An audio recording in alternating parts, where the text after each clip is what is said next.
तो देखिए जितने बच्चे क्लास 12 पढ़ते हैं फिजिक्स 2026 बोर्ड परीक्षा का पेपर देने वाले हैं तो मात्र ये टॉपिक पढ़ लो प्यारे बच्चों, 100% बोर्ड परीक्षा में आएगा, क्योंकि ये बोर्ड परीक्षा में आता ही आता है, क्योंकि ये वायरल क्वेश्चन है, हर साल की बोर्ड परीक्षा में आता है।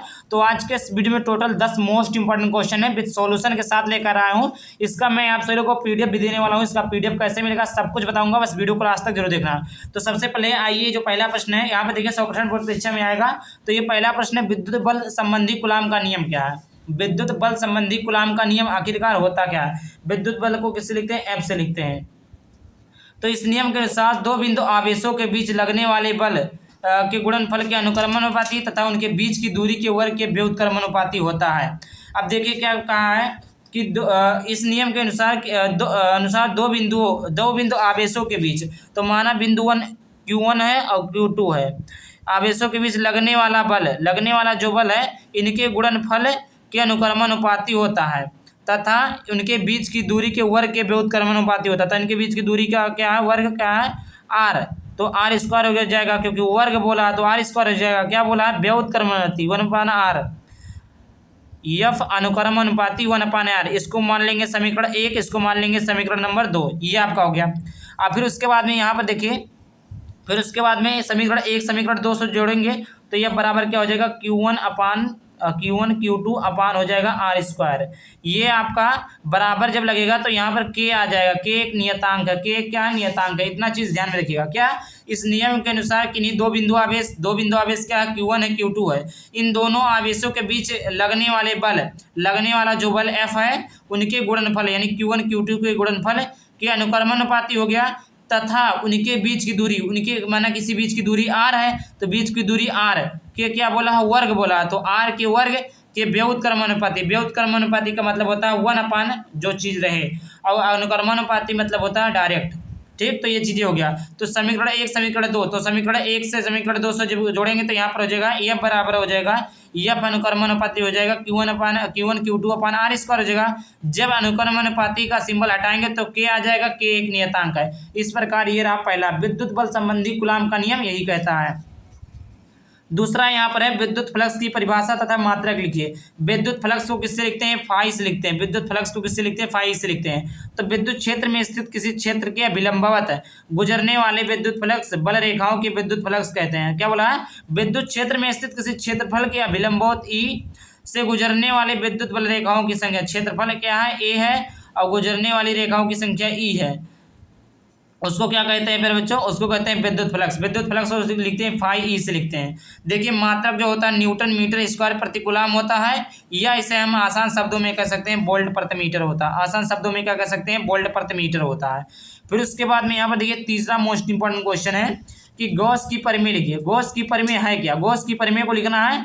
तो गॉस की परिमेय के अनुसार किसी बंद पृष्ठ से गुजरने वाला कुल विद्युत फ्लक्स है, माना गॉस की परिमेय के अनुसार किसी बंद पृष्ठ से गुजरने वाला कुल विद्युत फ्लक्स हमने मान लिया फाई है। क्या है? फाई है। फाई उस पृष्ठ में लगे आवेश, हमने माना लगा आवेश क्यों है? का 1/ε0 गुना होता है। का 1/ε0 गुना होता है। तो फाई ई बराबर क्या हो जाएगा? फाई ई बराबर हो जाएगा Q/ε0। ये हो गया। अब हम जानते हैं कि फाई ई बराबर क्या हो जाएगा? Q/ε0 हो जाएगा। ये हो गया गॉस की परिमेय। ये आपका हो गया गॉस की परिमेय। समझ में आ गया कि किसी गैस की परिमेय के अनुसार किसी बंद पृष्ठ से गुजरने वाला कुल विद्युत फ्लक्स Q उस पृष्ठ पर लगे कुल आवेश का 1/ε0 गुना होता है। ये आपका हो गया। यही चीजें आप यहाँ लिखा हुआ है। फिर उसके बाद चौथा आपका मोस्ट इंपॉर्टेंट क्वेश्चन है कि रेखीय आवेश घनत्व क्या है? रेखीय आवेश घनत्व क्या है? तो देखिए किसी तार के प्रति एकांक लंबाई, एकांक लंबाई का मतलब होता है जिसकी लंबाई 1 हो, पर वितरित आवेश की मात्रा को रेखीय आवेश घनत्व कहते हैं। यानी लेमडा बराबर हो जाएगा Q/L हो जाएगा। लेमडा बराबर क्या हो जाएगा? Q/L हो जाएगा। यहाँ पर लंबाई अगर 1 कर दे तो लेमडा बराबर क्या हो जाएगा? Q हो जाएगा।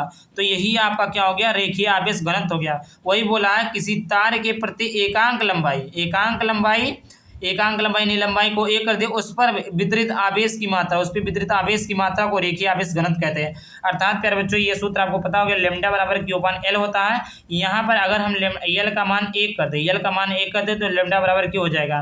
तो यहाँ पर आपने समझा कि जब किसी तार के प्रति एकांक तार एकांक को उस पर वितरित आवेश की मात्रा को रेखीय आवेश घनत्व कहते हैं। ठीक है, तो सॉल्यूशन के लिए आपको पढ़ना पड़ेगा mastermind chapter wise question bank. ये देखिए भौतिक विज्ञान कक्षा 12वीं वाले बच्चों के लिए यहाँ पर देखिए इसमें मिलेगा क्या क्या, फिर मैं बताता हूँ क्या क्या।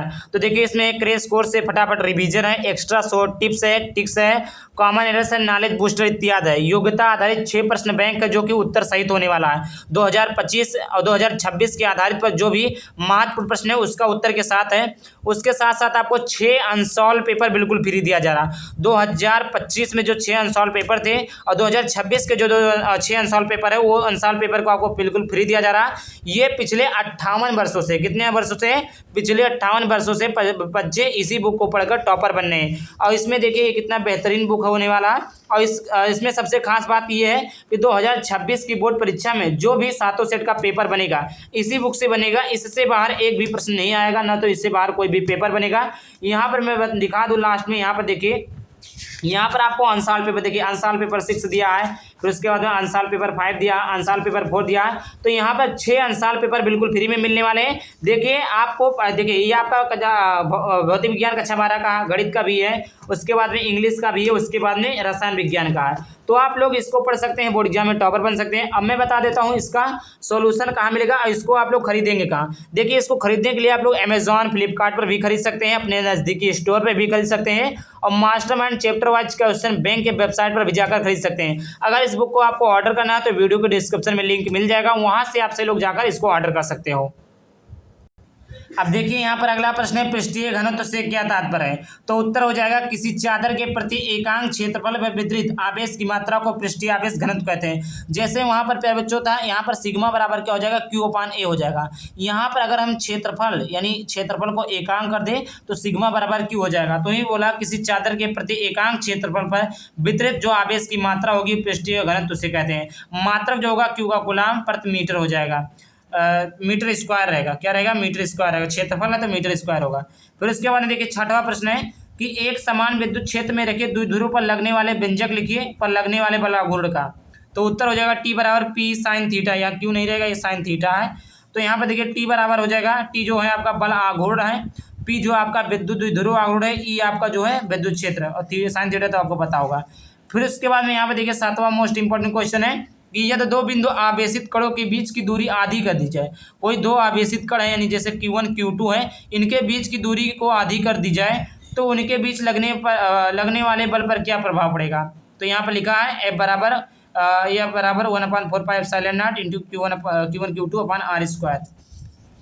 उसके बाद में यहाँ पर देखिए 8वां प्रश्न दिया। 8वां दिया है कि प्राविद्युत पदार्थ क्या। प्राविद्युत पदार्थ क्या होता है, तो ऐसे पदार्थ जो अपने में से विद्युत धारा को प्रवाहित नहीं होने देते। ऐसे पदार्थ जो अपने में से विद्युत धारा को प्रवाहित नहीं होने देते लेकिन विद्युत प्रभाव दर्शाते हैं, उन्हें प्राविद्युत पदार्थ कहते हैं। मतलब विद्युत धारा मतलब इलेक्ट्रॉन का प्रवाह नहीं होता। जैसे देखो मेरे बच्चों, कांच जो शीशा होता है उसमें इलेक्ट्रॉन मतलब उसमें धारा नहीं बहती, उसमें इलेक्ट्रॉन नहीं बहता। मोम में भी धारा नहीं बहता, कागज में भी नहीं, तेल में भी नहीं। तो इन सब चीज़ें क्या है, ये प्राविद्युत पदार्थ है। तो इस प्रकार अगला टॉपिक इस वीडियो पर चाहिए आप लोग कमेंट पर करके बता सकते हैं, मैं वीडियो जल्द से जल्द बना दूंगा।